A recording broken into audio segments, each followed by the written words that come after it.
Aujourd'hui, on va parler du Saint Graal, du rêve de beaucoup de personnes, de la possibilité de pouvoir gagner de l'argent en dormant, en voyageant ou en faisant autre chose. On va parler des revenus passifs.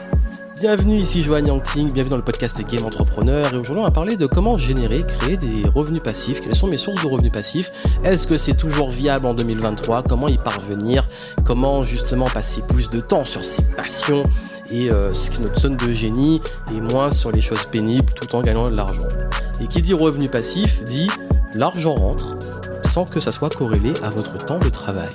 Et je sais que c'est le rêve de beaucoup d'entre nous et que c'est le rêve ultime de pouvoir occuper son temps si précieux à des belles choses tout en ayant l'argent qui arrive pour pouvoir justement avoir le choix et être libre.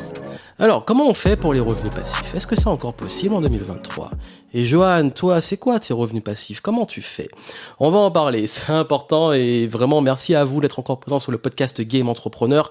Aujourd'hui, dans ce format, je voulais aborder ce sujet parce que ça m'a été tellement demandé, que j'ai discuté avec beaucoup de personnes et je sais que c'est le rêve de beaucoup d'entre vous.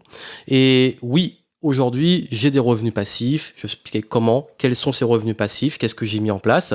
Et j'ai aussi une excellente nouvelle pour vous, c'est que j'ai créé un bundle revenus passifs. Ça veut dire que tous mes secrets sur comment créer des systèmes pour avoir des revenus passifs, vous les avez et j'ai compilé mes meilleurs programmes pour ça. Vous les avez dans les notes du podcast, en descriptif. Vous y allez et vous pouvez justement, c'est pour une durée limitée. Donc vraiment, si vous écoutez le podcast et que vous voulez en profiter rapidement, allez-y, foncez. Et j'explique comment justement pouvoir avoir un business automatisé. Ça peut être soit une source de revenus complémentaires pendant que vous faites ce que vous faites, soit ça peut être, si vous êtes déjà entrepreneur, comment automatiser une partie ou l'intégralité de votre business. Et je vous donne tous mes systèmes pour vraiment avoir ces revenus passifs qui tourne, ça vous intéresse dans les notes du podcast. Et je vais vous dire justement quelles sont les opportunités. Et si vous voulez mettre tout ça en place et aller plus loin, vous irez prendre les programmes que j'ai créés avec ce bundle. Et vous avez la possibilité, si vous voulez pas le bundle complet, vous voulez un truc plus spécifique, de prendre le programme adapté. Donc, déjà, il faut comprendre une chose à propos des revenus passifs. Les revenus passifs sont pas réellement passifs. Je viens de casser un mythe, je sais. Alors, les revenus passifs, oui, on peut gagner de l'argent pendant qu'on dort. Moi, c'est ce que je vis depuis maintenant largement plus d'une décennie. Mais, quand je dis que c'est pas vraiment passif, c'est que c'est comme du jardinage, comme planter un arbre. Il faut planter les graines, il faut arroser, il faut beaucoup travailler pendant un petit moment et après, ça va porter ses fruits et vous pourrez récolter pour le reste de votre vie. Mais c'est pas magique. Je suis pas là pour vous dire hop, les revenus passifs du jour au lendemain, ça se fait, etc. et tu vas pouvoir vivre la belle vie. Ça demande de mettre en place des choses. La bonne nouvelle, c'est qu'aujourd'hui, on a assez d'outils, de technologies, de systèmes pour pouvoir y arriver plus vite qu'avant que moi quand je me suis lancé. Mais si vous écoutez ce que je vais vous dire, ça vous donnera les bonnes étapes pour y parvenir.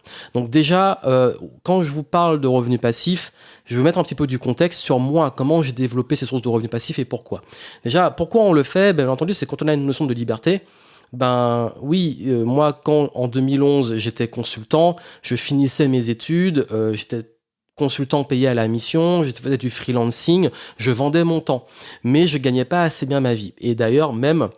Je me rappelle, j'ai fait un job le Noël 2011 pour pouvoir payer les factures, notamment mon dernier loyer avant de rentrer en Martinique pour les fêtes et pour payer aussi une partie du billet d'avion. J'ai fait un petit job où j'ai travaillé pour une agence qui bossait pour Nintendo pour vendre les dernières Wii à l'époque et avant Noël. Et du coup, j'ai été payé, je crois, pour 1 mois et demi de travail où je bossais certains après-midi. J'ai reçu une paie d'à peu près 800 €. 800 €, bon... C'est bien, mais à cet âge-là, qu'on a besoin de payer une partie du loyer, un billet d'avion, ça fait du bien. Mais avant ça, j'avais déjà fini mes études, ça fait un peu mal au cœur, t'as un bac+5, tu fais ça pour gagner aussi peu, tu t'accroches à ton indépendance avec le consulting, le freelancing, mais je peux avoir un gros contrat et puis 3 mois j'ai rien, etc. C'était vraiment la débrouille. J'avais commencé à essayer de vendre des programmes en ligne. Mon premier lancement que j'avais fait en août n'avait pas très bien marché. Mon deuxième que j'avais fait en septembre, moyen, un petit peu mieux mais moyen. Donc je suis arrivé à Noël, il fallait payer le loyer, j'ai fait ce qu'il fallait. Et on commence à se poser des questions. On se dit, est-ce que je vais pouvoir vraiment en vivre? Est-ce que ça va marcher, etc. Et puis, 2012 est arrivé et j'ai lancé un produit sur la productivité. Je me suis dit, allez, c'est mon 3e lancement. Dernière chance. Soit ça marche pas. Mais là, j'y vais. C'est ma dernière chance de pouvoir vivre de mon business en ligne, en tout cas, à l'époque. Et j'ai dit, bon, allez, je lance sur la productivité. J'avais une petite audience que j'avais créée avec mon blog. Et je lance le produit. Je me rappelle, j'ai lancé l'email le matin, je l'avais programmé le matin et je crois que c'était un peu j'avais peur, un peu dans le déni, je vais me cacher, je me couche et puis je reviens et là je vois une première vente, une deuxième vente, une troisième vente et c'était sur PayPal. Et là j'arrive pas à y croire, je suis un peu dans ok, je regarde sur mon téléphone les ventes et je ferme le truc et je retourne m'allonger et je reviens et je vois qu'il y a des ventes et ça m'a mis quelque chose de puissant parce que je me suis dit, en fait, c'est possible, j'ai la preuve. Pourquoi? Parce que là, en fait, je suis pas en train de travailler. J'ai créé un produit, je l'ai lancé et les ventes se font. Et surtout, au bout de quelques heures et surtout au bout de 2 jours, j'avais fait à peu près 2000 euros. Et j'ai travaillé 1 mois et demi pour 800 euros et là, en 2 jours, je viens de faire 2000 euros. Et ça m'a créé un déclic énorme. Pourquoi? Parce que c'est ce moment-là que j'ai vu que je pouvais créer quelque chose qui se vendait à l'infini. Et ça, c'était 2012.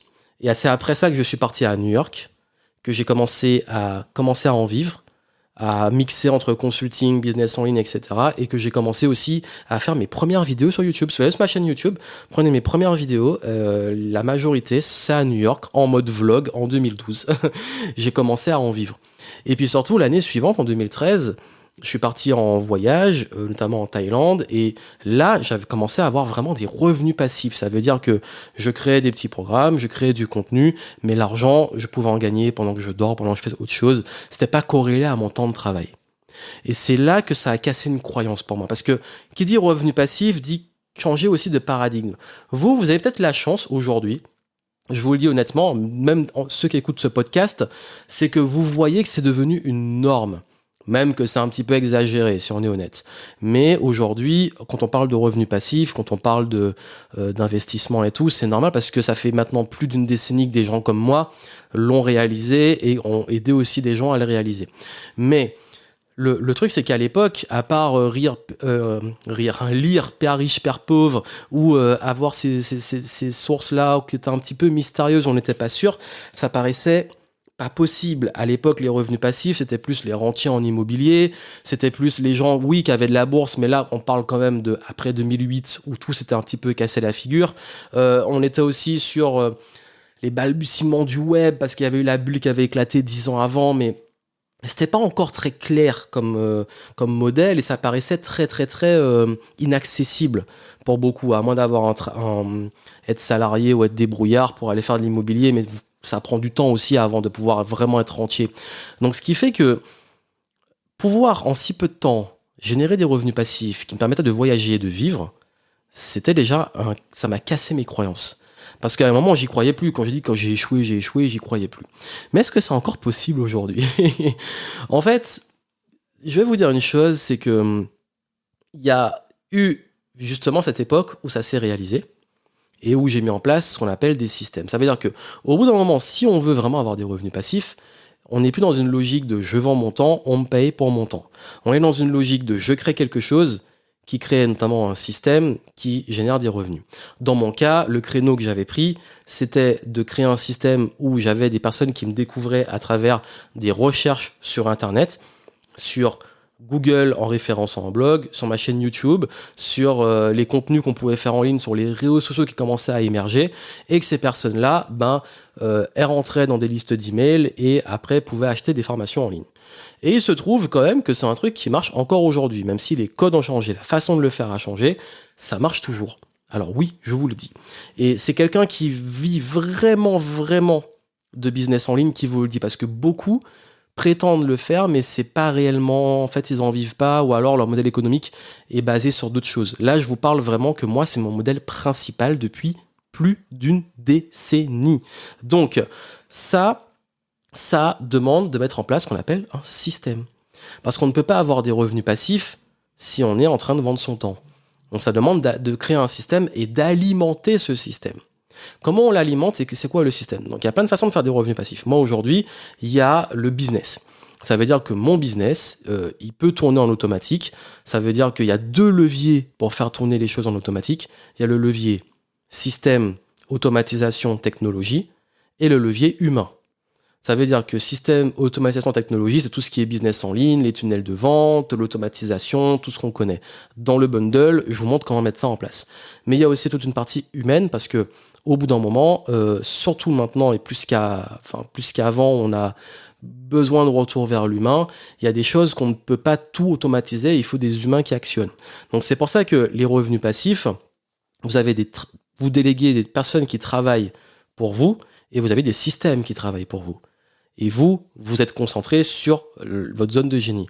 Donc il y a 2 écoles. Il y a ceux, ils créent des business, ils s'en occupent plus, ils sont là, ils supervisent et ils ont une équipe qui gère tout. Dans mon cas, moi, c'est plus un hybride, mais je me concentre moi sur la création de contenu, ce que j'aime vraiment faire et les choses qui me passionnent parce que si j'ai besoin de faire ça pour me sentir, ça m'anime en fait. J'aime créer du contenu, j'aime partager, j'aime créer même des programmes en ligne, etc. J'aime faire des conférences, donc ça m'anime. Par contre, il y a plein de trucs que j'aime pas faire et ça, forcément, c'est délégué, c'est automatisé. Et aujourd'hui, oui, j'ai un exemple, c'est que j'en ai parlé l'année dernière quand j'étais hospitalisé en 2022. Même pendant que j'étais à l'hôpital, mon business continuait à tourner. Il y avait des ventes qui continuaient à rentrer. Il y avait aussi une équipe qui bossait. Donc, du coup, c'est comme ça qu'on arrive au revenu passif. C'est que ça fait maintenant plus d'une décennie que je sais que mes revenus sont dissociés de mon temps de travail. Mais ça ne veut pas dire que je ne travaille pas. Au contraire, et c'est là où je vais un petit peu remettre les choses quand même dans leur contexte, c'est que on peut créer des revenus purement passifs en investissement en immobilier, en faisant tout le travail qu'il y a à faire, en déléguant ce qui peut être délégué, et puis après, les loyers, ils rentrent, etc. Et on vous paye, mais c'est passif sans être passif. Il y a des fois, il y a des problèmes qu'il faut régler, il y a de la paperasse, mais on peut toujours déléguer. Ensuite, il y a ce qu'on appelle la bourse. Vous placez de l'argent et l'argent, il travaille tout seul pour vous, vous touchez des dividendes, etc. Il y a également, on parlait du business, d'avoir des entreprises. On peut très bien créer des entreprises où il y a quelqu'un qui gère la boîte et nous, on prend juste des dividendes, etc. Ou voilà, on est actionnaire. C'est un modèle de revenu passif. Ça veut dire on possède quelque chose qui génère du cash et on en extrait du cash qui arrive dans notre poche. Les revenus passifs, c'est ça. Et il y a quelque chose quand même que j'ai appris, c'est que il y a un moment quand je voulais commencer à diversifier un petit peu, j'ai demandé des conseils et tout, et j'ai trouvé ça très intéressant parce que j'étais aux États-Unis et je me souviens plus de son nom, et il y a cet entrepreneur qui m'a dit dans quoi t'es vraiment bon, qu'est-ce que tu comprends et dans quoi t'es vraiment bon. Et je lui ai dit moi vraiment c'est le business. Et il m'a dit ok, si tu veux commencer à réellement investir, focalise sur le business. Et ça faisait sens. Pourquoi? Parce que les revenus passifs, il faut comprendre dans quel jeu on joue. Si vous vous mettez à faire de la bourse comme ça en faisant n'importe quoi, vous pouvez faire des grosses bêtises. Si vous mettez à faire des business comme ça n'importe comment, vous pouvez perdre de l'argent. Si vous commencez à faire, il y en a qui jouent avec les cryptos, il faut connaître le game. L'immobilier, c'est pareil. Donc, moi, je me suis dit, ok, moi, je suis le business, je comprends. Donc, ma meilleure façon d'investir, il y a une partie bourse, mais il y a aussi une partie business.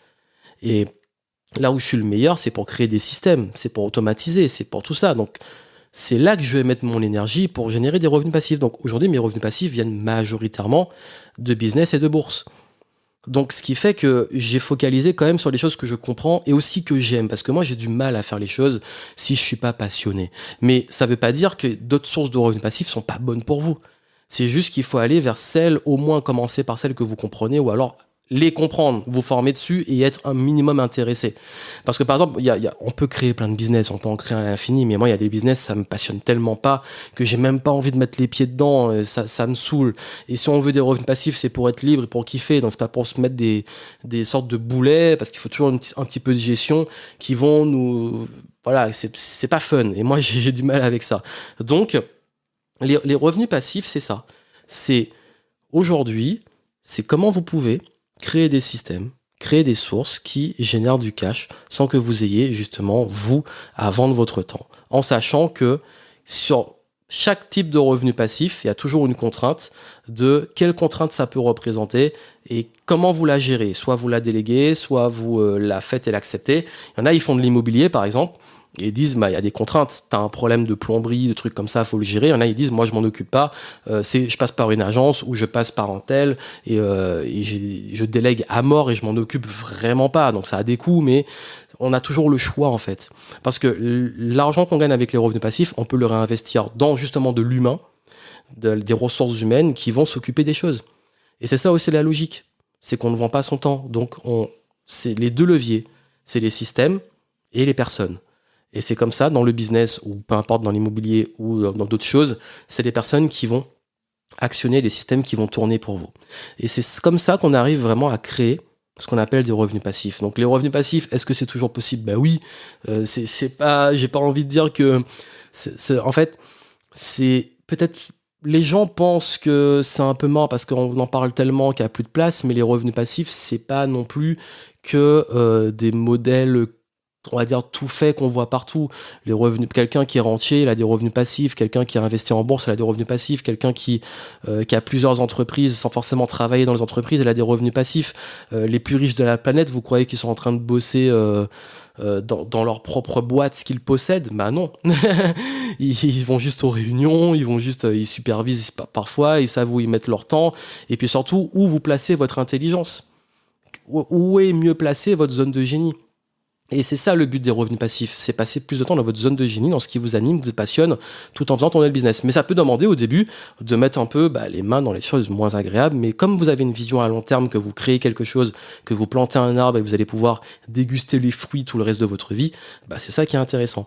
Et aujourd'hui, moi avec le business, que ça soit avec la notoriété, la base de clientèle, l'expérience que j'ai, les compétences, les contenus que j'ai, etc., oui, j'ai ces revenus passifs, mais il faut les alimenter avec du contenu, il faut superviser par exemple les publicités, l'acquisition, le business, le faire tourner, mais soit il y a des trucs que je fais moi parce que j'aime bien, il y a des choses qui sont déléguées, d'autres personnes s'en occupent, il y a des choses qui sont automatisées par des process, et c'est tout ça qui fait que ça tourne sans mon intervention. Mais oui, je gagne de l'argent pendant que je dors, pendant que je fais du sport, pendant que je suis en train de travailler, c'est pas corrélé directement. Et ça me permet aussi de continuer parce que oui, parfois je vends mon temps, je fais du consulting, je fais des conférences parce que j'aime ça. C'est un choix. C'est pas une obligation, c'est vraiment que j'ai envie de le faire, et ça me donne aussi le luxe d'avoir un modèle économique qui est beaucoup plus flexible. Ça veut dire que je peux avoir une partie qui tourne toute seule, comme je peux avoir une partie que j'actionne par moi-même. Je peux passer de l'un à l'autre, je peux l'équilibrer. Bref, je suis assez flexible aussi dans ce modèle-là. Et si c'est le genre de modèle qui vous parle et qui vous intéresse, que ça soit en complément d'activité salarié ou entrepreneur, ou de passer en automatisation et des revenus passifs vraiment à fond, allez voir mon bundle revenus passifs que j'ai mis à votre disposition. Vous avez le lien, il est disponible pour une durée limitée, mais vraiment, vous allez voir que ça va vous faire vraiment une grosse différence et du bien si vous voulez un petit peu créer ces systèmes et voir un petit peu, dans mon expérience, comment on peut mettre ça en place et comment aujourd'hui vous pouvez aussi mettre en place des revenus passifs et pouvoir plus kiffer la life, avoir plus cette liberté et passer plus de temps sur votre zone de génie. Donc si ça vous intéresse, vous allez dans les notes et vous en profitez. Et puis surtout, comme je vous ai dit, il faut aussi casser les croyances, changer de paradigme et comprendre que oui, c'est possible, mais ça demande de mettre en place un autre fonctionnement, une autre façon de penser, une autre stratégie et d'autres systèmes qui ne sont pas forcément toujours accessibles au grand public, ou alors que le grand public ne connaît pas les codes ou comment bien le faire pour que ça marche. Et moi, je vous les enseigne dans le bundle. Donc ça vous intéresse, vous allez dans les notes du podcast, vous prenez le bundle et je vous guide sur comment mettre ça en place au niveau notamment de l'entrepreneuriat. En tout cas, moi, je vous souhaite plein de succès et je vous dis à très bientôt.